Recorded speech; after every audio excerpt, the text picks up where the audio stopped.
Bonjour, je suis Lomique Guillot du magazine Management et je suis ravi d'être avec vous pour un nouvel épisode de notre JT, le journal du télétravail. Merci d'être tous les jours plus nombreux à suivre notre rendez-vous quotidien, rendez-vous lancé en tout début de confinement. Nous espérons que les conseils et les témoignages de nos experts vous servent, vous aussi, au quotidien.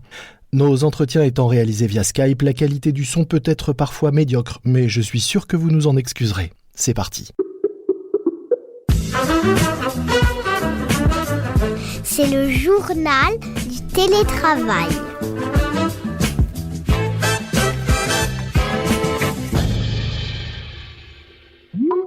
Aujourd'hui, j'accueille Arnaud Gilberton, directeur pédagogique à l'ESSEC et fondateur du cabinet de management Idoco, qui accompagne de nombreuses entreprises et startups, parmi lesquelles Doctolib, par exemple.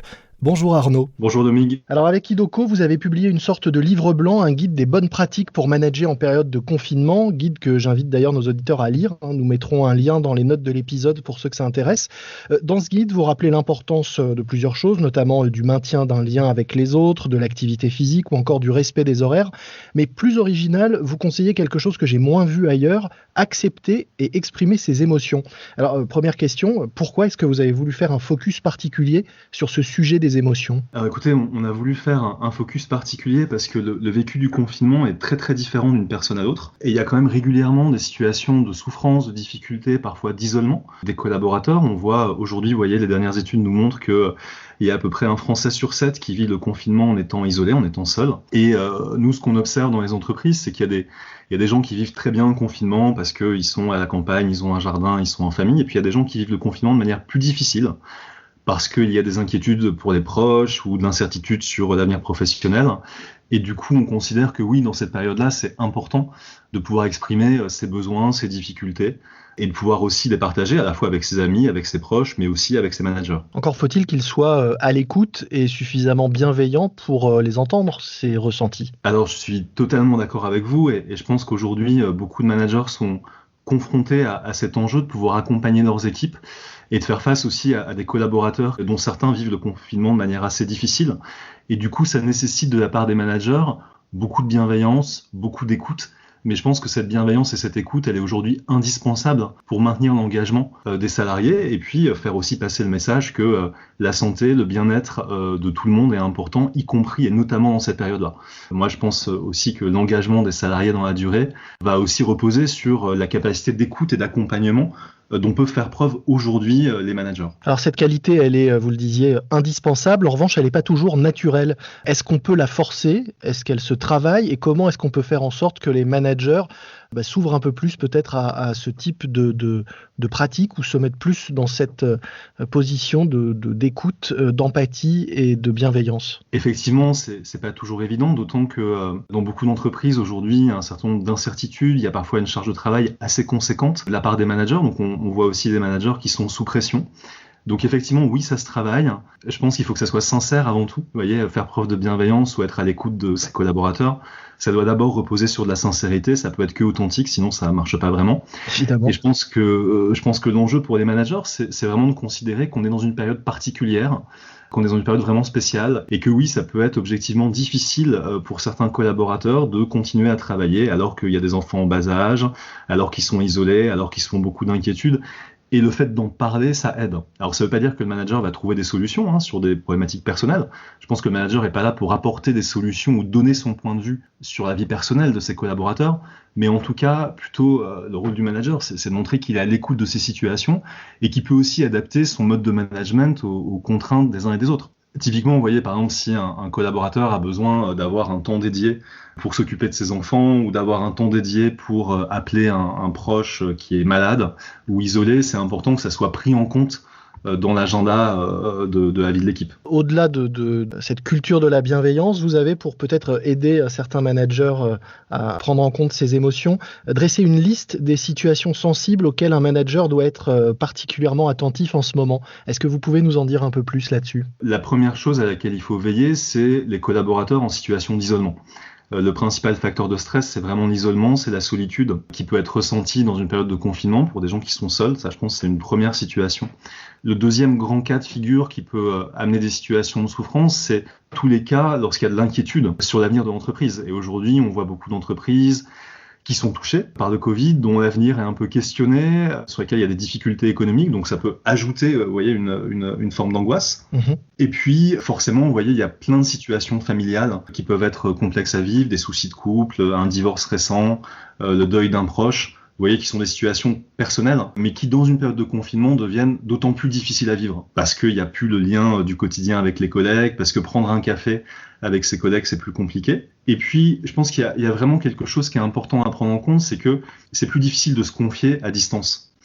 Et pour un manager, souvent, c'est plus facile de voir si un collaborateur a le moral ou pas, en prenant un café avec lui, en discutant de manière informelle.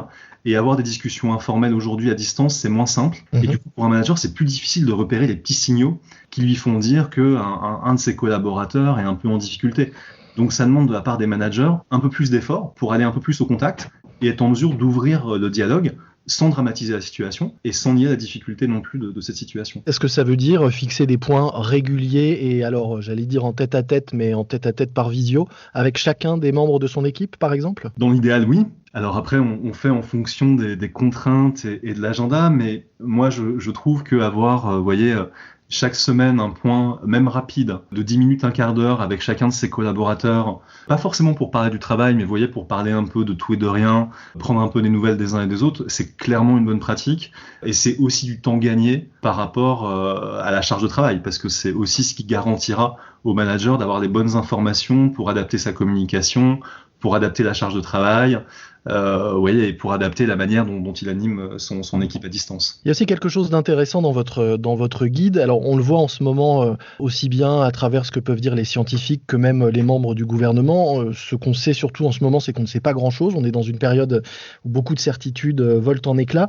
Vous dites qu'on peut, en tant que manager, si c'est adapté et avec mesure, partager ses propres interrogations ou difficultés avec son équipe. Les managers sont eux aussi face à des contraintes, face à des difficultés. Et les managers sont pas des super-héros, c'est des humains. Donc ça peut aussi être une bonne manière d'engager la discussion que pour un manager, de pouvoir partager avec un de ses collaborateurs le fait que pour lui non plus, c'est pas forcément facile à vivre. Vous voyez, ça met aussi une forme d'équité entre manager et collaborateur. Si un manager peut partager un peu ses difficultés, mais aussi ses bonnes pratiques ou les questions qui se posent, c'est aussi une invitation pour le collaborateur à faire preuve de plus d'ouverture. Je pense que ce qui est important, c'est de se dire des choses en vrai, et c'est de se dire que oui, un manager peut partager quelques inquiétudes, quelques interrogations ou quelques difficultés. C'est pas ça qui en fait un mauvais manager. Au contraire, c'est juste un manager qui fait preuve d'ouverture et qui cherche à avoir une discussion honnête et sincère avec ses collaborateurs. Donc je pense que sur le fond, c'est quelque chose d'assez sain. Et est-ce que ça peut aller jusqu'à évoquer la situation économique ? Vous le disiez, c'est stressant en ce moment. La fragilité de certaines entreprises peut rajouter un stress supplémentaire. Est-ce que ça, on peut aussi le partager, l'évoquer ? À quel moment on s'arrête pour ne pas rajouter du stress au stress ? Je pense que c'est une situation qui est évidemment éminemment complexe. Ce qui est important, c'est que les collaborateurs puissent se sentir autorisés à exprimer leurs inquiétudes. Après, en tant que manager, ce qui est important, c'est de pouvoir écouter ces inquiétudes, les reformuler, et c'est aussi surtout, côté manager, de s'articuler avec la direction des ressources humaines, avec ses propres managers, pour avoir les bons messages à passer, une bonne ligne de communication à passer. Et je pense aussi qu'en tant que manager, il faut assumer l'incertitude.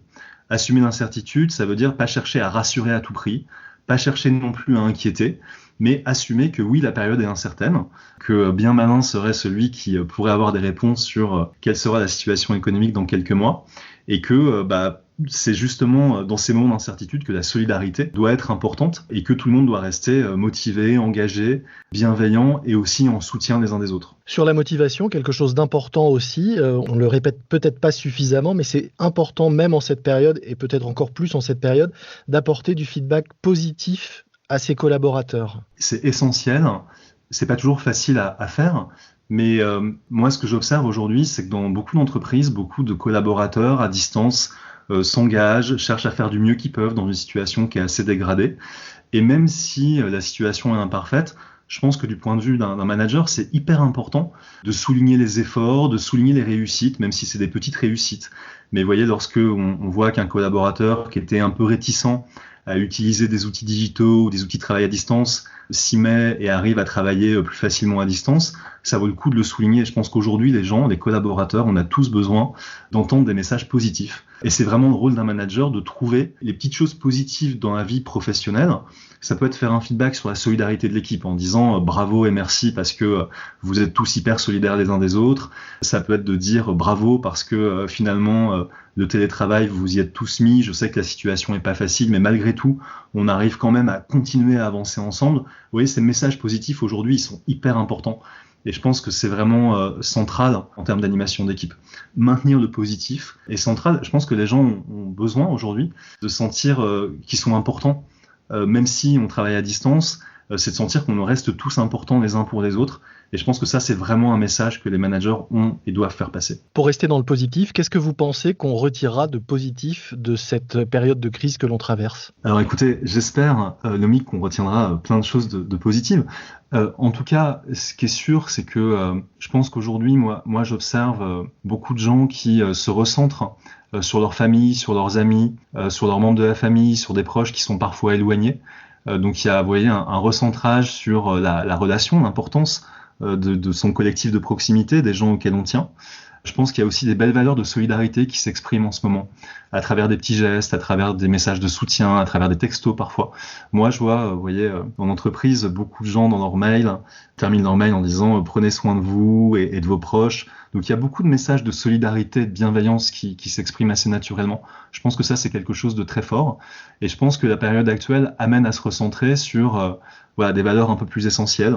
Et je pense qu'on est nombreux à considérer que en ça, cette période de confinement, même si elle est difficile, elle nous apporte des choses positives. Et je pense que le vécu de ce confinement changera beaucoup de choses dans la durée. D'un point de vue sociologique, je pense qu'il y a certainement beaucoup d'évolutions qu'on observera dans quelques années, et on saura que le confinement a peut-être été un point d'inflexion dans la culture des entreprises, dans notre rapport au travail ou dans notre rapport à nos proches et à notre famille. On l'espère. Merci beaucoup Arnaud. Je rappelle que vous êtes fondateur du cabinet de management Idoco qui accompagne de nombreuses entreprises et startups et que vous avez publié un livre blanc ou un guide, en tout cas des bonnes pratiques pour manager en période de confinement que j'invite évidemment tous nos auditeurs à lire. Merci à vous. Merci beaucoup Dominique. C'est la fin de notre JT, le journal du télétravail. Un morceau à ajouter à votre playlist de confinement. Puisqu'on parlait d'émotions, je vous propose Feelings de Maurice Albert, une chanson qu'on connaît en français sous le titre Dis-lui par Mike Brandt. Et puis un podcast que je vous recommande, le podcast du Crédit Agricole. Alors oui, c'est un podcast de marque publicitaire, mais le dernier épisode mis en ligne, le numéro 17, est consacré aux prêts garantis par l'État et aux pauses crédits accordés aux professionnels et entreprises, et peut donc non seulement intéresser tous les entrepreneurs, mais surtout leur être très très très utile en cette période de crise. Le podcast du Crédit Agricole à écouter sur le site crédit-agricole.com. Notre podcast, vous le retrouvez sur le site management.fr ainsi que sur toutes les plateformes. N'oubliez pas de vous abonner pour ne manquer aucun nouvel épisode. Moi je vous dis à demain, soyez prudents, respectez les consignes et les gestes barrières, restez chez vous, portez-vous bien et bon télétravail à tous. C'est le journal du télétravail.